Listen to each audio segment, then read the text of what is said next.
Hola, los crímenes acontecidos en las últimas semanas en Chile han remecido a la opinión pública y han levantado las alarmas respecto de un sistema judicial cuya dureza no parece ser tan implacable y cuyo interés por la reinserción social de sus prisioneros parece tampoco ser muy sólida.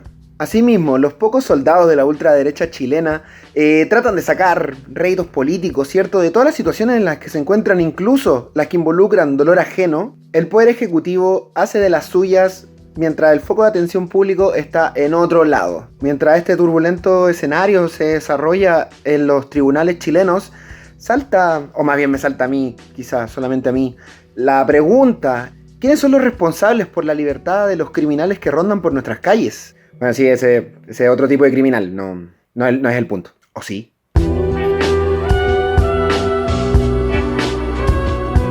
El 6 de agosto del 2020, el cuerpo sin vida de Ámbar Cornejo fue encontrado en la casa de su madre en Villa Alemana, Quinta Región. La propia madre de la víctima confesó que fue su actual pareja, Hugo Bustamante, quien perpetró el crimen contra la menor de edad. Se entiende, Hugo Bustamante, la pareja de la madre de Ámbar. Rápidamente el caso se volvió mediático, sobre todo cuando se supo que Bustamante gozaba de libertad condicional después de haber pasado 11 años en la cárcel a causa de un doble homicidio perpetrado contra su expareja y el hijo de la misma. Así, en 2005 Hugo Bustamante había asesinado a su expareja y al hijo de ella, ganándose el apodo del asesino del tambor y siendo condenado a 27 años de presidio.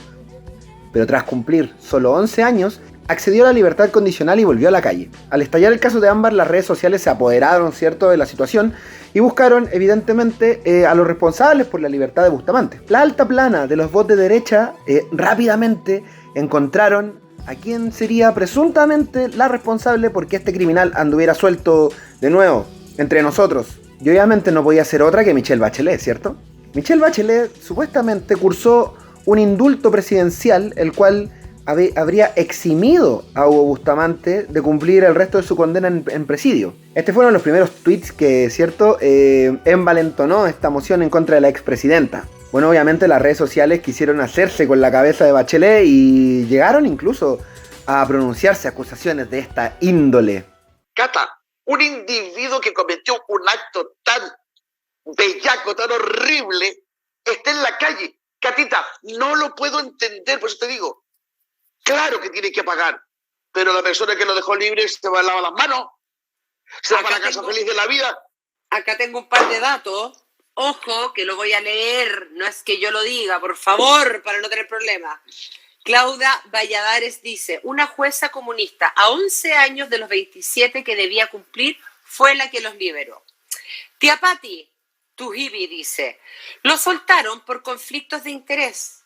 El tipo fue es ex FPMR, por eso Bachelet lo liberó antes de tiempo junto a Javiera Blanco. ¿Qué me decís?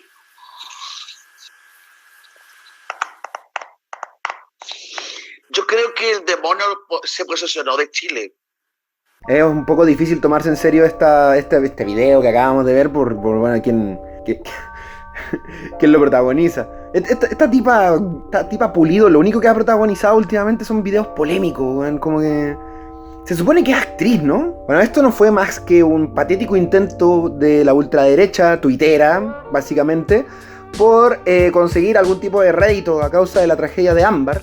Un rédito que no sé que tiene mucho sentido en realidad culpar a Bachelet de algo a estas alturas, ya que la realidad colocaba al propio Poder Judicial como los responsables de la libertad de Bustamante. El Poder Judicial realizó en el 2016 una masiva concesión de libertades condicionales a centenares de presos a lo largo de todo Chile. Hasta el 2012, las libertades condicionales eran entregadas por los seremis de justicia, es decir, funcionarios ligados al Poder Ejecutivo, gente elegida por el propio gobierno de turno. Esto cambió durante el primer mandato de Sebastián Piñera, entregándole esta facultad la de conceder las libertades condicionales, a una comisión, a la Comisión de Libertades Condicionales, la cual estaba compuesta por miembros del propio Poder Judicial, que tiene un poco más de sentido. Con esto se eximía al Poder Ejecutivo de cualquier responsabilidad en la concesión de una libertad condicional a futuro. Tras esta reforma, las libertades condicionales en Chile vivieron un boom, alcanzando un pic máximo en el mismo 2016, momento en el que se libera a Hugo Bustamante, en el cual se pasó de haberse concedido 2.276 libertades condicionales en el 2015 a 4.609 en el 2016.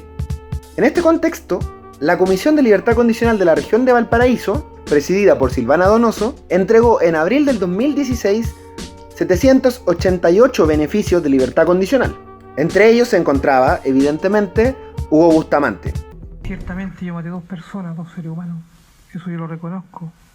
En el momento que a mí se produjo la detención, yo dije y confesé mi crimen. Era algo que no me dejaba dormir. Y en ese momento no sabía qué hacer, estaba bloqueado. Por supuesto que estaba ya consumado el hecho y también yo ya sabía lo que había hecho.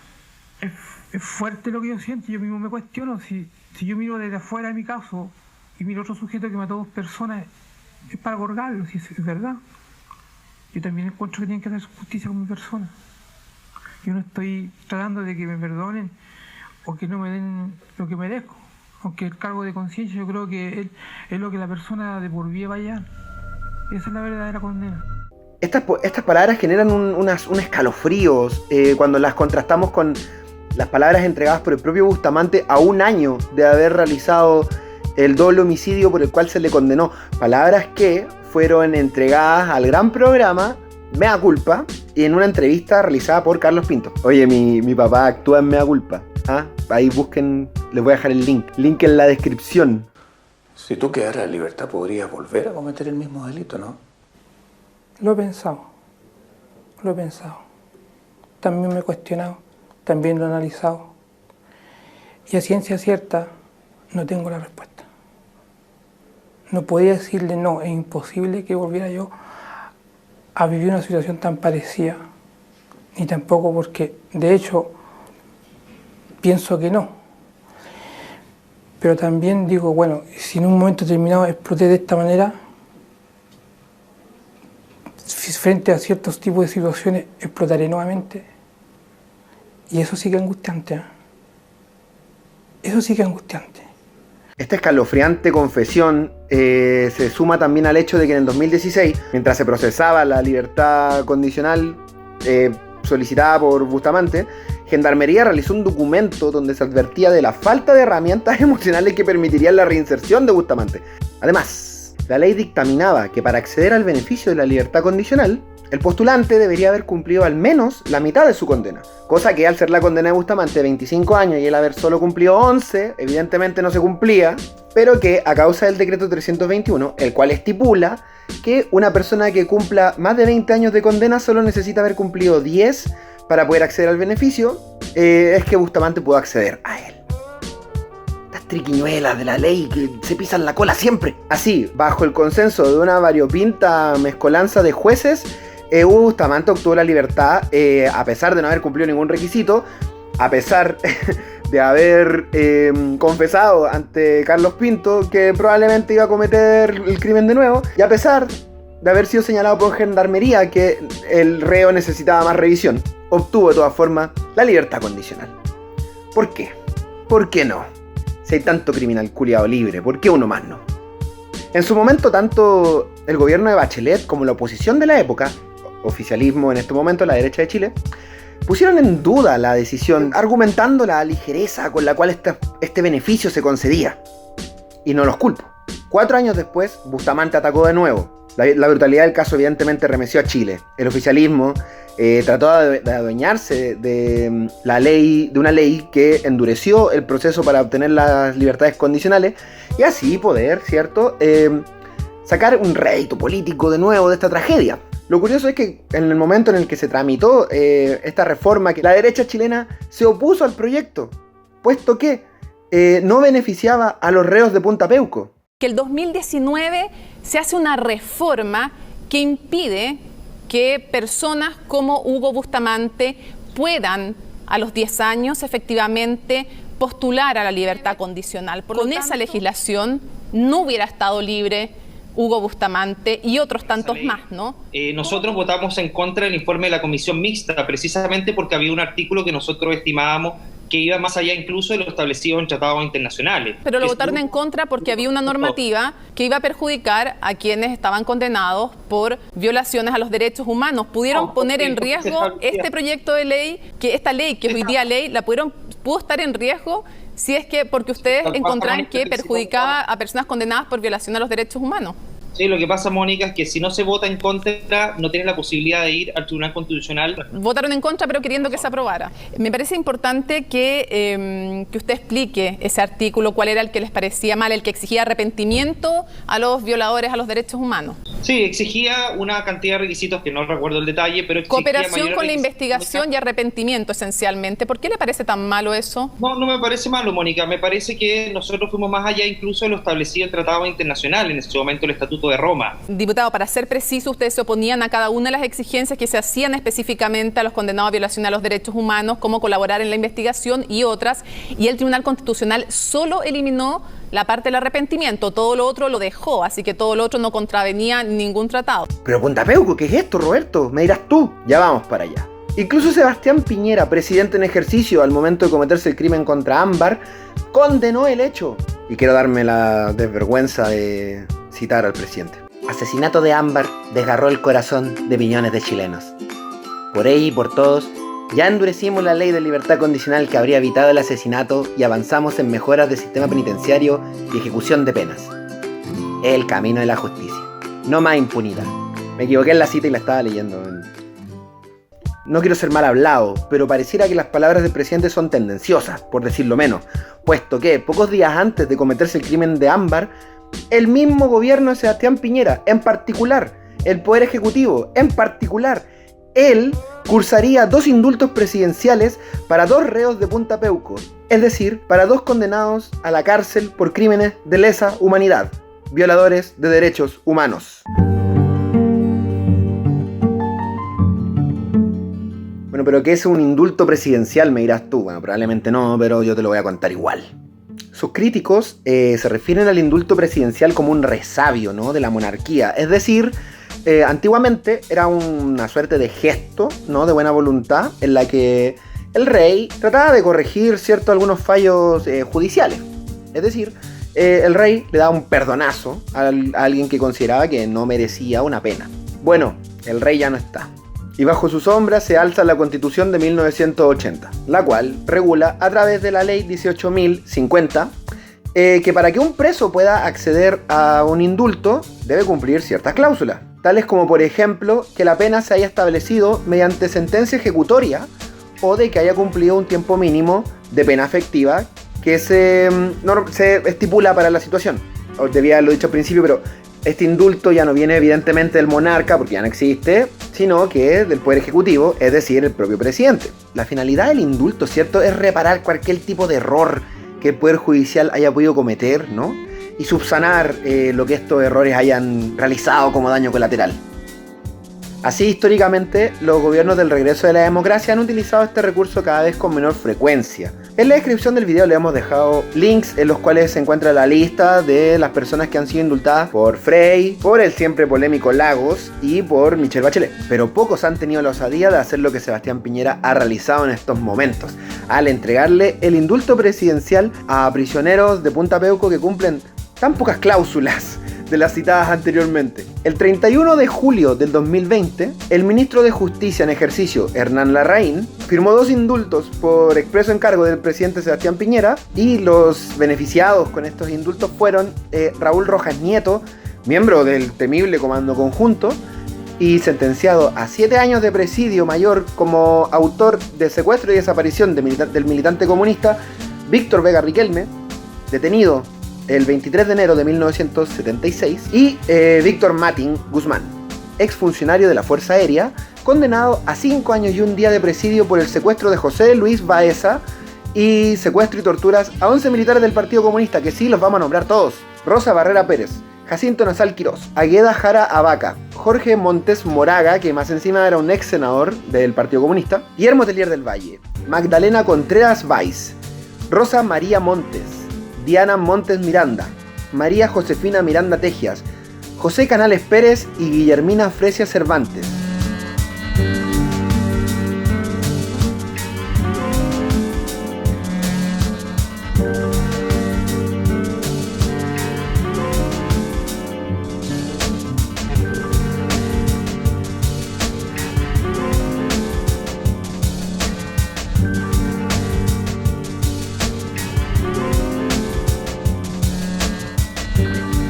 Recordemos que todas estas personas fueron secuestradas y torturadas, y a causa de eso es que don Víctor Matting fue condenado. Todas estas torturas se realizaron dentro de la Academia de Guerra de la FACH durante 1974. Un año de mucho trabajo, don Víctor. Entonces, ¿por qué Piñera tiene la audacia, ¿no?, de realizar esta acción en medio de las fuertes críticas de su gobierno? Bueno, pues hay que decirlo que Piñera ya venía avisando de sus intenciones, ¿no?, hace mucho rato. Incluso ya había dado atisbos de tratar de extender presidios domiciliarios a reos de avanzada edad por causas humanitarias, porque todos merecen terminar sus días en casa junto con su familia, sin importar cuántas familias hayan destruido. No es extraño que Piñera, quien condena días después la violencia en la Araucanía y el crimen cometido por Hugo Bustamante, entregue estos indultos a violadores de derechos humanos, que ya hoy están tranquilamente en sus casas cumpliendo arresto domiciliario y cuya libertad viola tratados internacionales. Bueno, a mí no me extraña nada, más que mal hay que recordar quién es Sebastián Piñera. El senador Pinochet y su familia están viviendo tiempos difíciles en Londres en estos momentos, y por eso merecen toda nuestra solidaridad. Sabemos también que el no respeto por parte del gobierno inglés de la inmunidad diplomática,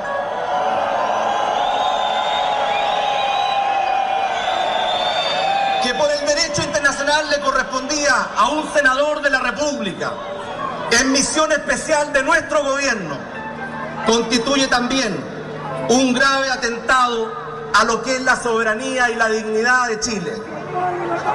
Digámoslo claro y fuerte para que se escuche en Chile y en el mundo entero. Somos un país respetuoso del derecho internacional.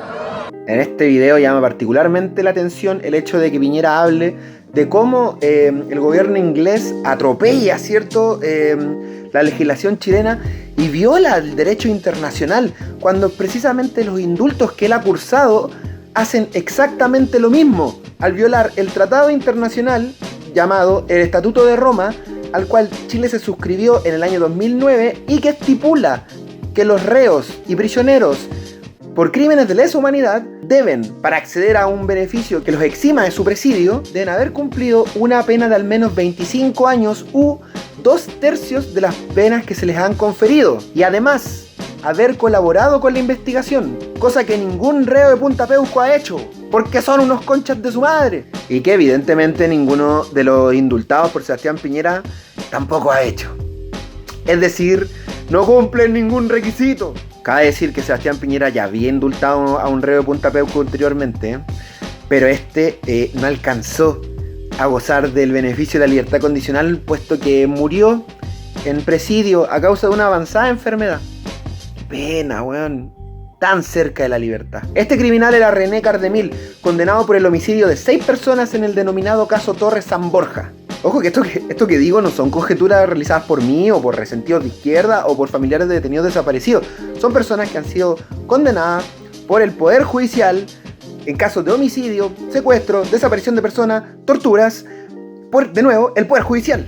La Tercera en su momento difundió un video póstumo del citado René Cardemil, y en sus palabras podemos extraer una catarata de arrepentimiento y intenciones por colaborar con la justicia. He aquí el video póstumo del noble René Cardemil.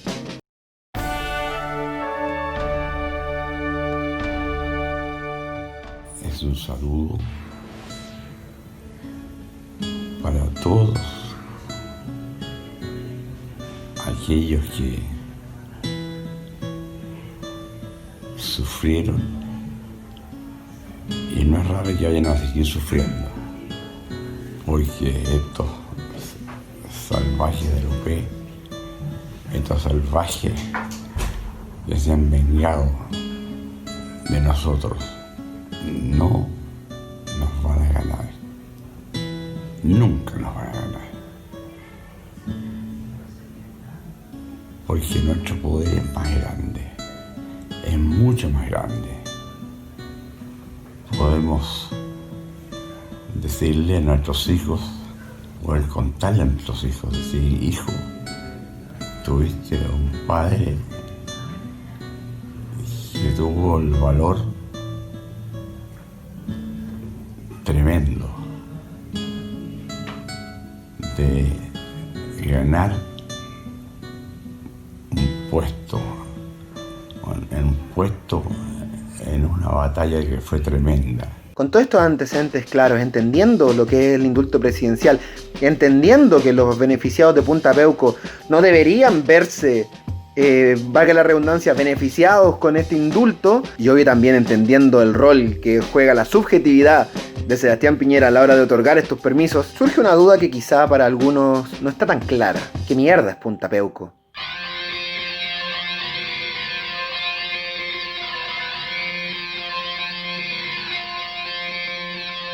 Corría el año 1995 y Eduardo Frei Jr., el hijo del año, era el presidente de una nación prolífera al fin del mundo llamada Chile. Algunos, la gran mayoría de los jóvenes vive como pájaros. Pasa el tiempo y pasa sobre ellos y ellos no hacen nada. Lo más cambiado de Chile. En todo caso. La selección chilena escalaba en una carrera futbolística sin precedentes. La democracia se respiraba por todo el continente y la Unión Soviética por fin había muerto. En este contexto, Eduardo Frei II crea el penal Punta Peuco por la necesidad de tener un recinto especial donde los implicados en el terrible caso Letelier cumplieran sus condenas. Estos condenados no eran otros más que el célebre Manuel Contreras, alias El Mamo, y el destacado brigadier Pedro Espinosa, un hombre que la historia nunca va a olvidar. Y que creo que merecen un video también en el futuro. Ya empezamos a prometer hueá otra vez. Luego Ricardo Lagos, ¿cierto? Creó el penal Cordillera para descongestionar Punta Peuco porque se empezó a llenar muy rápido. Porque en Chile se cometieron muchas violaciones a los derechos humanos. Pero finalmente se cerró y todos los reos quedaron prisioneros en un solo lugar, Punta Peuco. Oye, ¿y el penal Cordillera lo cerró Sebastián Piñera, weón? ¿Qué tipo más progresista, weón? Bueno, entonces ya tenemos claro quiénes son las personas que habitan en Punta Peuco. Violadores de derechos humanos.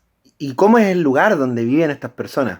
Según reveló una investigación del Instituto Nacional de los Derechos Humanos en el año 2015, el recinto cuenta con habitaciones individuales, ¿cierto? Divididas en 4 módulos. Cada módulo cuenta con living, cocina, duchas. Y cada habitación individual tiene una cama de 1,5 plazas y cuenta con baño propio, estantes para dejar artículos personales y televisión. Pero no es cualquier televisión, sino son televisores de alta gama, pantallas planas, acceso también a televisión satelital, incluso frigobares. Cabe decir que el recinto también cuenta con canchas de tenis, una sala multiuso, biblioteca, sala de computación y los reos además tienen derecho a ingresar electrodomésticos a las inmediaciones. O sea, es una cárcel común y corriente. Sobre esto, durante el segundo gobierno de Michelle Bachelet, la ministra de Justicia, Javiera Blanco, dijo: no hay beneficios que no deberían haber al interior de un recinto penitenciario. Es decir, hay una realidad de hacinamiento y lo tomamos en consideración. Pero también hay que ser claros, este es un penal, como cualquier otro. Bueno, aquí hay una foto también de la cancha de tenis y de la sala de computación de la cárcel Colina 1. Ahí, y acá tenemos otra de la sala multiuso de Santiago Sur, la ex penitenciaría. No hay foto. Algunas celebridades que han residido aquí son Hugo Salas Wenzel, uno de los protagonistas, ¿cierto?, de la Operación Albania, Marcelo Morén Brito, el polémico Miguel Krasnov y don Álvaro Corbalán, a quien ya le dedicamos un video que por ahí en algún lado va a aparecer el enlace a ese video, véanlo. Y mientras en Argentina apresan a sus criminales de la dictadura en cárceles comunes y corrientes, en Chile se les enclaustra en cárceles de lujo pagadas por los impuestos de todos los chilenos. ¿Qué? Así es, queridos oyentes, porque la cárcel de Punta Peuco se financia con dinero extraído directamente del fisco. ¿Cómo no podía ser de otra forma? Así como también ocurre con otras cárceles de Chile, hay que decirlo, El dinero que financia Punta Peuco proviene directamente de nuestros bolsillos, o sea, el fisco. Esto según desnudó el medio digital El Dínamo, el cual reveló que cada año se destina alrededor de 100 millones de pesos para el funcionamiento y mantención del recinto, es decir, alimentación, telefonía fija, gas, agua, viáticos, peaje, pero esto sin considerar las remuneraciones, ¿cierto?, de gendarmería, ni los costos por atenciones médicas, ni educación o formación. El Dínamo también ejemplifica que en el 2016 el presupuesto total de gendarmería fue de 414.422 millones de pesos. Ese mismo año, solo Punta Peuco costó 126 millones de pesos, es decir, un 3% del total del presupuesto entregado para el sistema penal de todo el país. El 3% solo en Punta Peuco. Me parece totalmente justo. Otro antecedente que denuncia el Dínamo es que ese mismo año el presupuesto para el polémico Sename, el Servicio Nacional de Menores, ¿cierto?, muy cuestionado, fue de 254.304 millones de pesos, un poco más de la mitad del presupuesto total de gendarmería. Así es, un poco más de la mitad. A pesar de que el penal Punta Peuco se instaló en 1995, estos datos son solamente rastreables a partir del 2005. Ahí en el enlace del Dínamo está la explicación. A pesar de eso, entre el 2005 y el 2016, el total del dinero fiscal que se ha invertido en el penal Punta Peuco asciende a 1.239.578.750 pesos chilenos. 1.200 millones de pesos. Todo este dinero, ojo, para financiar el presidio de 124 presos. 124. Probablemente no todos sepan esto, pero los reos de Punta Peuco no han sido dados de baja de las ramas del ejército a las que pertenecían. Eso quiere decir que aún siguen recibiendo sus pensiones de Capredena. Hay un video donde explicamos lo que es Capredena, pero básicamente es la caja de pensiones del ejército. Y Capredena es básicamente la que les entrega su jubilación. O sea, están presos por crímenes de lesa humanidad y además reciben pensiones millonarias. ¿Queréis saber dónde sale la plata de esas pensiones o no? ¿Sabéis dónde sale, cierto? Exacto. Vía Transparencia, la tercera, accedió a las pensiones que reciben los reos de Punta Peuco y las cifras son alarmantes, por decirlo bajo. Por ejemplo, tenemos la pensión más alta que se la adjudica el ex fiscal militar Fernando Torres Silva, imputado por el caso Berríos, el cual recibe una pensión de 3.254.000 pesos. Otra pensión gorda se la lleva el citado Miguel Krasnov, quien se adjudica una pensión de 2.489.000 pesos. Revisando las cifras se puede llegar a la media de que el promedio de pensiones que reciben los presos de Punta Peuco asciende a 1.600.000 pesos. Es decir, si se multiplica esa cifra por 124, que es la cantidad de presos que estaban en Punta Peuco en el año 2018, ¿cierto?, cuando se hace este texto por el Dínamo, los violadores de derechos humanos en un mes reciben, en materia de pensiones, casi el doble de dinero que cuesta anualmente los gastos operacionales del penal que los alberga. Violadores de derechos humanos. Pero está bien, porque dieron su vida para salvar a Chile de los trenes. A todo esto hay que sumarle, por supuesto, que 4 reos de Punta Peuco, ¿cierto?, reciben pensiones de segunda categoría, es decir, pensiones de invalidez. Estas pensiones se le otorgan a funcionarios que en ejercicio de sus labores sufrieron una lesión permanente que les impedirá, ¿cierto?, trabajar y obtener el sustento por sí mismos. Ahora, ningún problema con esto, ¿cierto?, porque a la gente que por trabajo queda inhabilitada de trabajar, hay que pensionarla, obvio. Ahora, nada malo con eso siempre y cuando fuera verdad, porque estos 4 que citamos, al ingresar a Punta Peuco, no presentaban ningún problema físico. Es decir, no sufrieron ninguna lesión permanente en el ejercicio de sus funciones. Estos miserables y mitómanos criminales son los que aparecen aquí en pantalla, pero en el que me quiero detener es en Enrique Neira, pensionado por 2.600.000 pesos mensuales, debido a que supuestamente sufre de un síndrome de estrés postraumático gatillado a raíz del asesinato doble que cometió y por el cual ha sido condenado. O sea, un militar que cometió un asesinato doble,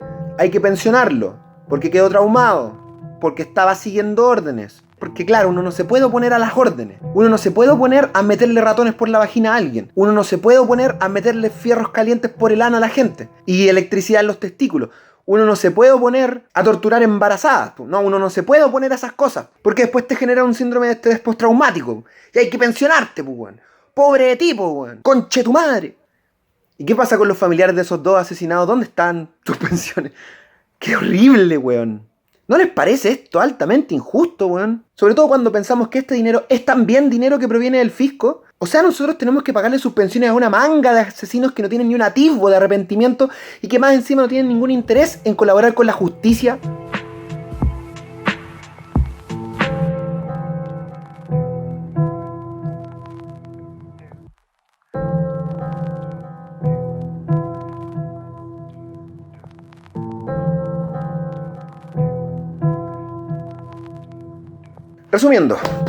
Resumiendo, los chilenos pagamos el presidio de criminales comunes y corrientes a través del dinero que recibe Gendarmería. Esto se expresa también, ¿cierto?, en cárceles como la superpoblada cárcel de Santiago Sur, ex penitenciaría, ¿cierto?, la cual tiene una población penal de 4.600 reos, siendo que la instalación fue diseñada para albergar a 3.000 reos. Y además, financiamos, ¿cierto?, el presidio privilegiado con televisión satelital, con canchas de tenis, con frigobar, con derecho a indultos presidenciales que violan tratados internacionales, de 120 y tantos criminales de lesa humanidad y aplastando el dolor de miles de familias chilenas quienes aún no obtienen ningún tipo de reparación por el daño causado por la dictadura. Pinochetistas quemaron una bandera comunista de la Unión de Repúblicas Socialistas Soviéticas y después una bandera española. Luego, sobre las brasas aún ardientes de esos emblemas quemados, arrojaron unos huesos de vacuno, haciendo alusión a los restos de detenidos desaparecidos que son buscados por el ministro de Fuero, Juan Guzmán, y que hoy tienen...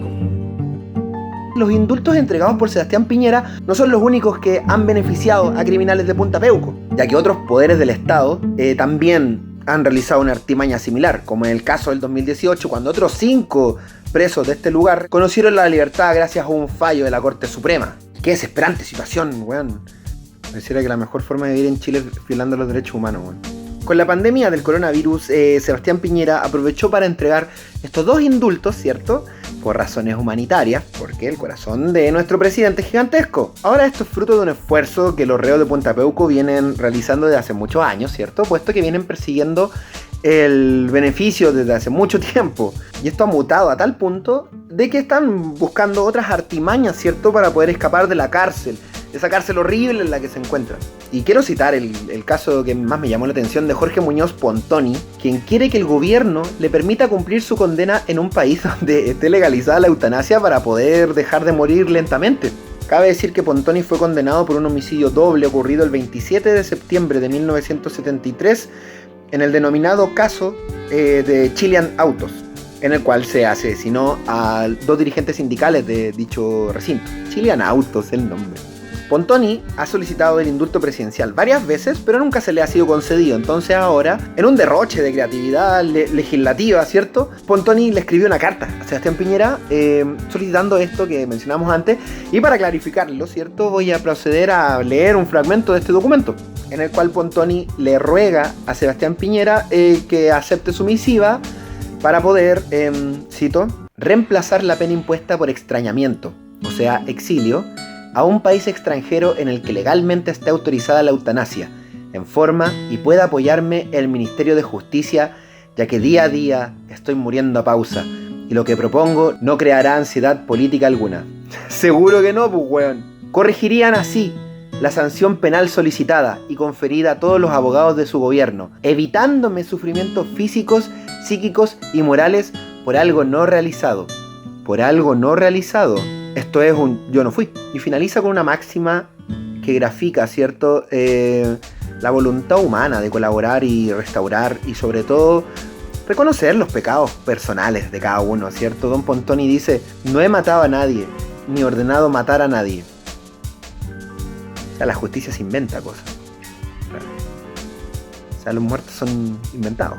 Evidentemente existe una ausencia total de arrepentimiento, de reconocimiento de crimen. Ya de frente hay estoy condenado por algo que no hice. Y me estremece pensar que hay mucha gente que se refiere a estas personas como unos pobres abuelitos que tienen que morir junto a sus familias. Miserables. Para cerrar el tema de Punta Peuco, vamos a hablar de alguien que no cerró Punta Peuco. En los últimos días del segundo mandato de Michelle Bachelet, su ministro de Justicia se negó a firmar el decreto que cerraría el penal definitivamente. Esto a pesar de que Bachelet le prometió a la propia Carmen Gloria Quintana, sobreviviente del caso Quemados, que el penal se cerraría definitivamente. Usted, de acuerdo a lo que ella plantea, en una reunión con ella aquí en el Palacio de la Moneda, le prometió que iba a cerrar Punta Peuco. ¿Va a cumplir con esa promesa?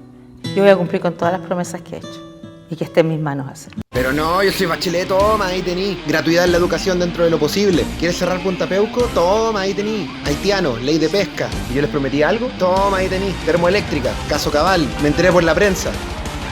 Para ir concluyendo, la libertad en Chile es un bien de un uso muy extraño. Pero pareciera que los poderes del Estado comparten un elemento en común, ¿no? La deliberada entrega de este beneficio para personas que no cumplen ningún requisito para obtenerla. El rol de las víctimas siempre ha sido una moneda de cambio, ¿cierto? Para obtener réditos políticos, para obtener algún beneficio, para usarlos como campañas, weón.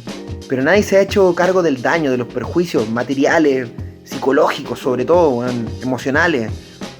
Tantas familias destruidas, weón. Y todo esto alienado con una seguidilla de gobiernos que, herederos y perpetradores de la dictadura, nunca han hecho énfasis en sanear las heridas que la historia nos ha dejado, weón. Además de un poder judicial tan negligente, weón, y un parlamento que vive en las nubes de su propio ego, weón. ¿Qué país estamos construyendo para nuestros hijos, weón? Evidentemente un país sin memoria, weón. Y un país sin memoria es un país sin justicia, weón. Pero nosotros se las vamos a recordar. Que paguen.